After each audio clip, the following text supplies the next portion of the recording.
Hi, everybody. This is Matthew Pose with Audioholics, and I'm here at the Sony booth, and I have a representative, Kavon, from Sony. I had to look at your name tag for a minute, but I noticed That's all. is CEDIA Brain. That is where we're at. We're on the last day of the show. Yeah. But Kavon, you're going to tell us about one of the most exciting new developments for Sony at the show. You guys launched new projectors. Yep. So the 7000 ES and the 6000 ES that was your middle and then top of the line, and your standard residential cinema projectors. They were a very good product, but you have made important upgrades. You want to tell us about what they do? Yeah, sure thing, Matthew. So first off, 3,400 lumens on the BRAVIA Projector 9. I think that's one of the biggest improvements because we can now push a little bit into that higher nit range of content and be able to more faithfully and accurately show that content as the director intended. And how we're able to do that is with the new XR processor for projector.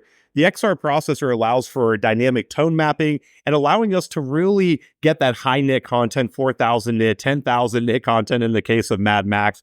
Being able to really scale that properly for a projector light source, I think, is very important. So both projectors actually get the XR processor. That 3,400 lumen versus the 2,700 lumen on the BRAVIA Projector 8 is what makes the BRAVIA Projector 9 a little special.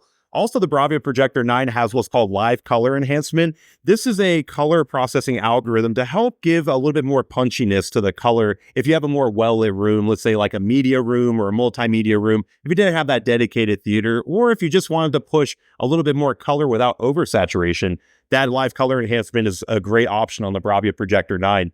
Now, both projectors will get a lot of key upgrades, not only the XR processor, but HDMI 2.1, which will support ALLM and VRR for gaming. Also, we'll be able to do corner keystone correction. So if you are installing in a tight scenario where you can't get the projector perfectly centered with the screen, you can have corner keystone now, as well as 2 more picture position memory presets. So if you're going into those variable aspect ratios that might be a little bit one-off, you can now have 2 more picture position slots for those 2 projectors. They're also both using the ACF lens, so there's a great quality lens. As Sony being an optic company as well as a projector company, we kind of lean on that side of the business to do both. So overall, really excited for this new line of projector, and the 5000, the XW5000 will be carrying forward. So that at a budget price point has been such a huge selling point, and being budget laser, having a great processor at that price point. And then you can clearly step up into the BRAVIA Projector 8 or 9. Absolutely. Well, I'm excited to learn more about what you have going on here, so we can go ahead and move on to the next. Yeah, let's go ahead and chat about some TVs. All right, so let's start talking about the new OLED TVs and what you have to offer. I'll start off by saying, because I am a bit of a Sony fanboy, I have Sony TVs in my house. Also, I have OLED. It's now probably 2 generations old. Still holding up, hopefully. It's a great TV. Let's hear about what the new stuff is. Yeah. So we actually are showcasing a wide range of different models on this wall. We wanted to, Matt, make sure that our customers know that they can go into any size, any level of performance, starting over here with the 83A80L. Now, with it being an L series TV, it is carrying forward year after year, but it actually got a lot of the processing improvements via software update to help a little bit with brightness and some additional processing improvements. But one of my favorite things about this wall is that we can go from an 83 all the way down to a 43-inch, which we have down there. And the 43 and that 48-inch are actually the A90K. Just on the topic of carryover models, those small models being K-series have sold so well, and the picture performance at that size is truly something. I think when you see an OLED at such a small size, it's kind of trippy because we're used to seeing a monitor level quality, but in this case, we're getting OLED level quality, but even at a smaller screen size.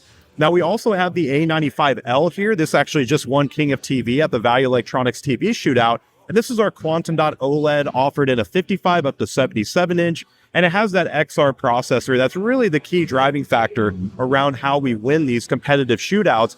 Because as Sony, we actually use our competitor manufactured panels. But what's most important is that how do we process the signal and accurately display it? And that's what the A95 shows. I think that's actually a really important point. So in that shootout, this TV went right up against the TV that used the same panel that manufacturers. Yeah, actually an updated version because they had a year newer model. So this is even a year older model, but yeah. That one had their processing, you had your processing, and this one. Yeah. And it's one of the reasons, because sometimes people say, well, the competitor's cheaper. It's like, it is cheaper, but we're not talking apples to apples here. Right. And I mean, just looking behind us, I don't know if it's going to pick up correctly on the camera. It's brilliant. Like, the blacks are as deep as it gets. Yeah. There's no bleed as you would normally get with an LCD between light cards. It just looks real, and it looks almost like a video game. It does, even though like a is real simulated image. Yeah, it is unbelievable how good that looks. The depth of field that OLEDs are able to recreate is impactful as is in the BRAVIA A line, which we'll also talk about here in a second.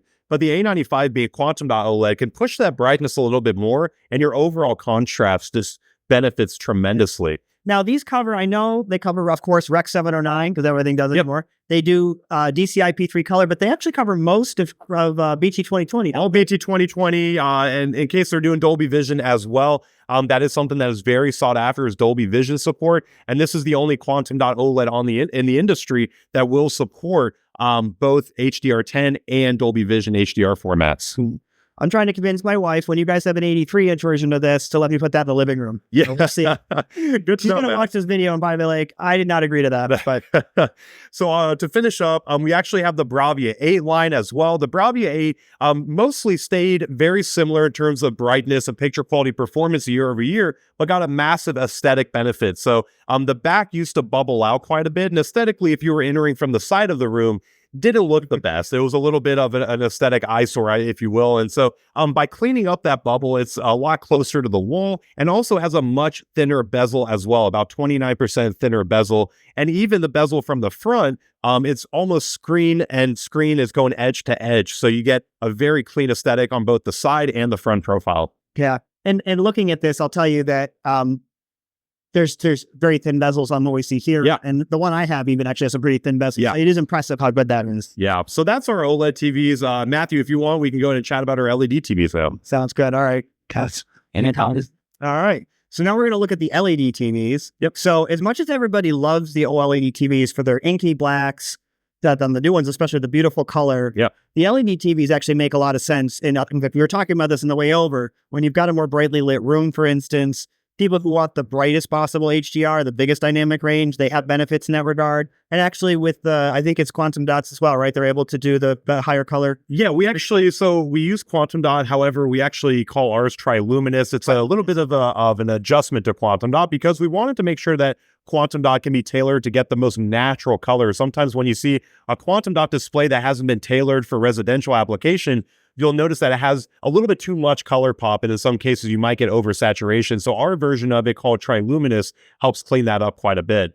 But our LED lineup actually starts in the 90 series. So the 90 series is a traditional full array local dimming non-mini LED, but it's really there for that price point where people are wanting that punchy picture, but they don't want to break the bank. And so all the way down to a 55 up to a 98 inch is where you can get that X90L. And you still get the benefits of a full backlit system at a 98 inch, Sony's renowned processing being the XR processor. And that same processor is actually used in that King of TV A95L and the King of TV in the BRAVIA 9, which we're actually standing next to here. Yeah, very cool. And something I want to mention. So you noted that it goes all the way up to 98 inches. And I think a lot of viewers hear that and they think that is a massive TV. Where would I put that? Right. It is a big TV, but I think that, we're here at CEDIA. Now, I'm part of the R10 committees. Awesome. And in RP23, we talk about optimal viewing angles. Yeah. So one of the points I want to make for those watching this when looking at TVs is that the optimal viewing angles for cinema is actually between 50 and 60 degrees. The old THX standard was actually based on 2K content. Mm-hmm. That was, I believe, 42 degrees. Now that we're at 4K content, moving towards 8K content, we're actually already going towards 50, 60 degrees and beyond. Yeah. If you think about how far back you need to be from a 98-inch diagonal TV to be at a 50-degree viewing angle, that's really only about 8 feet. Yep. So realistically, if you're sitting in a living room 8 feet, which is not that far, Right.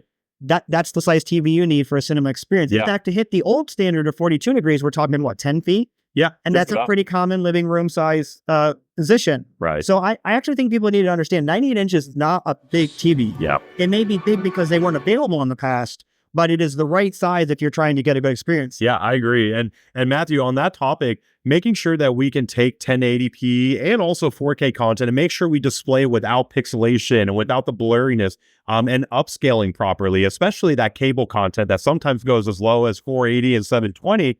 We want to make sure that we can process that well. And I think the XR processor, we have a processing algorithm called XR Clear Image, which also helps with sharpening all of that content out as well. as big as a 98, even if you wanted to sit as close as 8 feet to it. So that's a great point that you made there. And that's good to hear. Yeah. So I think people need to understand these big TVs actually should be a part of their considerations. Yeah. People think they dominate rooms, which they could if it's a smaller room. Yeah. But in many modern houses, family rooms have gotten pretty sizable with tall ceilings. Right. And there's ways to build these TVs into the wall so that it doesn't dominate. They sit right up flat against the wall. And I'll tell you what, Matthew, it's almost as if a 55-inch back in the day, the way that I used to see it is like what I see on a 98-inch now. I think the perception is that, when you get that TV on the wall initially, it might, overwhelm you, or it might be a little bit larger compared to what you were used to, but very quickly you kind of fall into the comfort of having that 98 or 85-inch there. And speaking of, by the way, we actually step up from that 98-inch into the BRAVIA 7, which is Mini-LED, and it's actually this guy right behind us. And Mini-LED helps a lot with what full array local dimming may struggle with that micro level contrast adjustment. Let's say if you had like the bright scene's kind of blue. And if you had something bright against like a dark backdrop, let's say an Eiffel Tower in the night sky, the Mini LEDs can just dim a lot more precise, mostly because of the XR processor driving the Mini LEDs, but also because of what we have called backlight master drive. That's the processing algorithm around our local dimming, and that's been evolved ever since the Z9D. Back in CES 2016, I believe, is when we announced that. At the time, was like a miracle. Yeah, it looked amazing. Amazing. Yeah, and it's basically evolved into what we see now. And going up from the BRAVIA 7 price point. Yeah, I think that's important, Matthew, is being able to get Mini LED performance, but again, without stepping into the BRAVIA 9 price point, you get a little bit of best of both worlds of Mini LED performance and also keeping some of the money in your pocket there from the BRAVIA 9. Well, when you say that too, it also opens it to a new market. So there's many people for which the 9 series was not viable. It was too expensive. Now they've got this. Yeah. And I got to say, especially in more brightly lit rooms, optically, the difference between the Mini LED and the OLED is pretty small. Right. Actually, and these have advantages where when you need that extra brightness to get over sun and daylight and everything. No, it's actually a great point. And to that point, the BRAVIA 9 is in a similar price point as the A95L King of TV. And by the way, both of these won King of TV in their respective backlight. But with that, I think that not pushing the market into one technology or another is very important.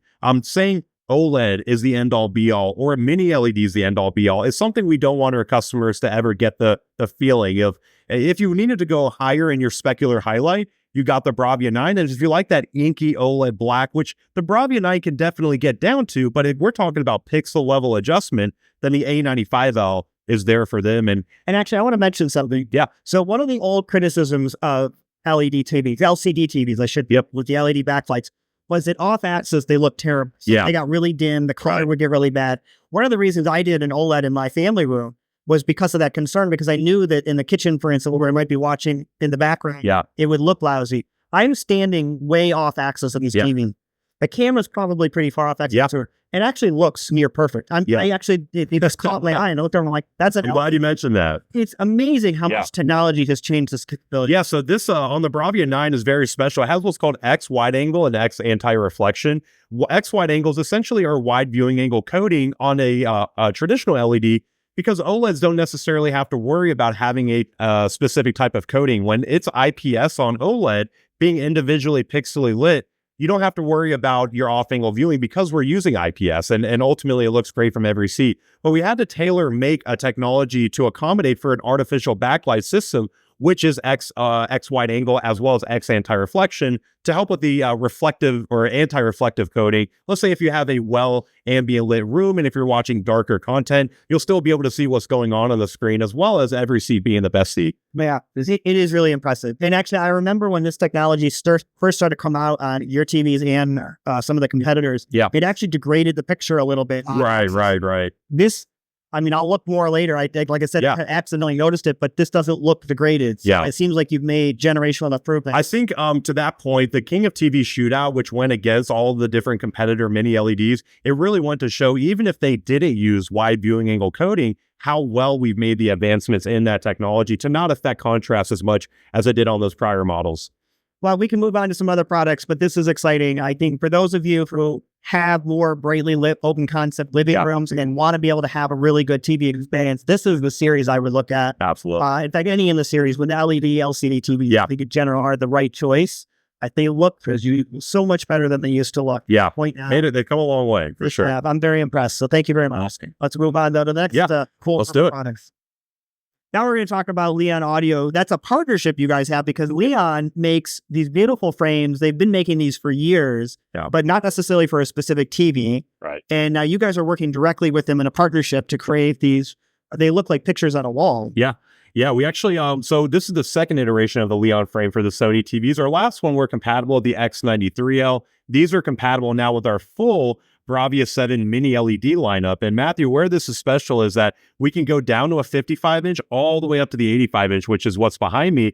And then we have the 75-inch over here with 4 different finishes. You have white, black, light oak, and then like a dark walnut. All of these are just a great overall aesthetic. When you don't want to sacrifice picture quality, I think the issue with aesthetically focused TVs is that they might be edge lit or they might not have as good of a backlight or processing as they possibly could. But now you can get that great aesthetic without sacrificing your picture performance. And the benefit of that is it's tough to kind of tell on camera, but being able to recreate canvas and being able to recreate breaks in the artwork more realistically, if the faithful recreation of artwork is the number one focus as an interior designer, then Mini LED as a backlight is the best choice to go with.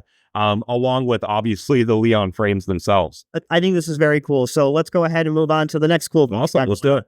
All right.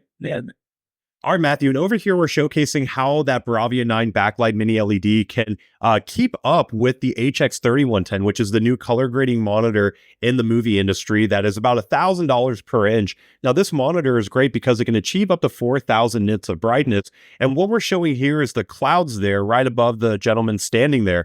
You can actually get great tone mapping on the BRAVIA 9 where you can see where each cloud starts and stops. You don't get clipping, which typically can happen if your display cannot output the proper brightness that the movie was graded at. With this being graded at about 4,000 nits, we need to ensure that we can tone map this properly so that way we don't get the clipping that we're seeing on the left monitor. Now, that left monitor used to be the de facto going to color grading monitor that the movie industry used up until this past November when the monitor on the right released and then threw that monitor in the on the left into the discount bin. And really what we wanted to show with this demonstration is that if you wanted to get as close to the color grading monitors that are used in the industry minus the $1,000 per inch price tag, that BRAVIA 9 is the TV for you. And I think there's a YouTuber maybe who even bought, I don't know if it's the old one, the new one of these, so he did watch it himself and kind of experience what it's like. Yeah. But that's an extreme, above and beyond normal, and certainly it's not a very big screen either. So unless you're going to use like a computer monitor, it's not a great way to watch a movie. Correct. So being able to get something that's so close to master grade in a size that makes sense, exactly, and a price point that makes sense, that's really cool. So the CEDIA tour that we got there, I thought was a great tour. The demos were very compelling. The products were very interesting to the point that I really want to check some of these out. I'd love to replace some of my older Sony TVs now with these new models because the performance looks to be a fairly significant upgrade over what they've had in the past. These new projectors, the new BRAVIA 8 projector and 9 projector, look amazing. I was very, very surprised at how much better the picture quality was and the contrast was than past models, at least for the BRAVIA 9, which I saw. So definitely check out these new projectors. Check out the new TVs. I think that this demo that we got really solidified for me, there we go, that the Sony is king when it comes to video processing, at least amongst the major TV brands. So again, very impressive. Go check these products out. Please subscribe to our channel here at Audioholics. Check out the Patreon page and contribute if you can. Like these videos and comment. These comments, these interactions are actually really important, and I'll try to make sure I go in and answer any questions you guys have just like I do on my own channel. And you know what? That wraps everything up. So until next time, keep on listening.